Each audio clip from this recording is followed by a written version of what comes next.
Selfish, narcissistic mothers raise narcissistic, selfish sons. Let's talk about it. Lady survivors, I have a question for you. Did your toxic narcissistic man allow his mother to come for you on multiple occasions without even attempting to stand up for you? Well, this is sadly more common than you think.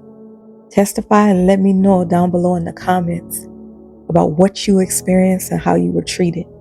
We are about to get into some serious tea, but before you do, go ahead and give this video a thumbs up, give it a little heart, and follow me. You'll want to save this. Okay? Hey, I'm Chic. I do all kind of videos on narcissists, relationships, and mental health. So yeah. Alright, let's get into it, Survivor Tribe. Did you know that there's a form of narcissism that impacts men more than women?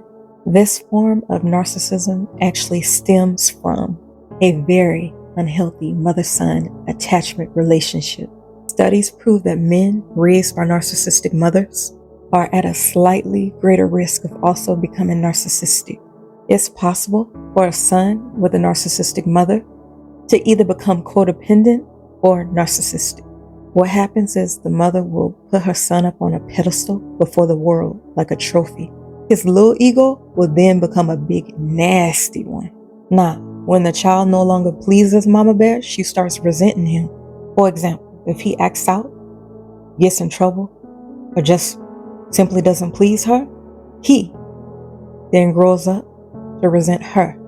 Sons of narcissistic mothers often face a complex psychological dilemma, which can lead to the development of codependent or narcissistic traits themselves. Growing up in an environment where their emotional needs are routinely neglected or invalidated, these sons may internalize the belief that their worth is contingent upon fulfilling their mother's demands and expectations. This can result in a codependent dynamic where they prioritize the needs of others over their own, seeking validation and approval through caretaking behaviors.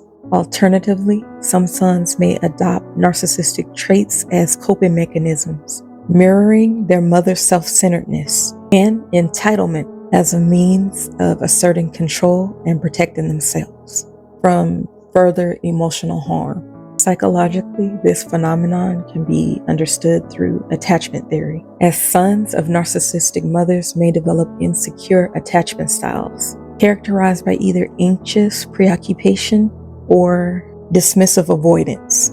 These attachment patterns influence their interpersonal relationships, shaping their tendencies towards codependency or narcissism in adulthood. Selfish narcissistic mothers often perpetuate a cycle of narcissism by imparting their own self-centered values onto their sons. Through a combination of manipulation and emotional control, these mothers instill in their sons a skewed perception of relationships, where their own needs and desires supersede those of others.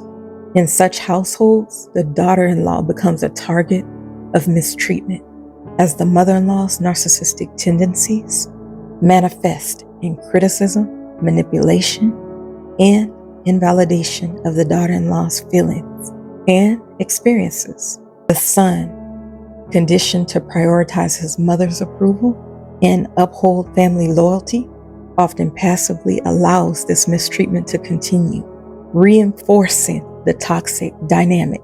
Again, psychologically, this phenomenon can be attributed to attachment theory, where children learn relational patterns and attachment styles from their primary caregivers, shaping their future interpersonal dynamics.